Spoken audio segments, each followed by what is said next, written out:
समधी खाला समधी खाला बैगन के कोफ्ता हो। समधी खाला समधी खाला समधी खाला बैगन के कोफ्ता हो।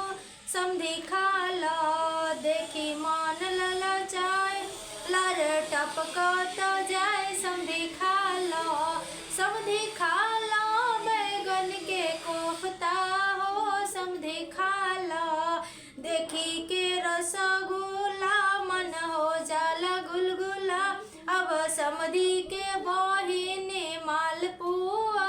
समधी खाला समधी खाला बैगन के कोफ्ता हो। समधी खाला सरवा खाला बैगन के कोफ्ता हो।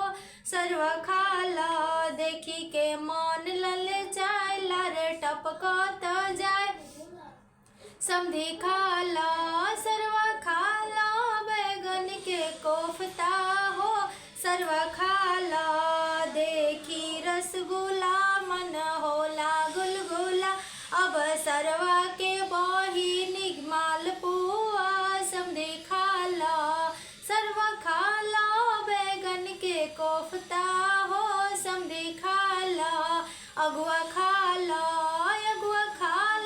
बैगन के कोफ्ता हो। सरवा खाला समधी खाला बैगन के कोफ्ता हो। समधी खाला। सही रहल हटे गारी गीत, तिलक के गारी गीत। अगर आप सबके अच्छा लागल हो तो हमारे चैनल के जरूर सपोर्ट करब। जय माता दी।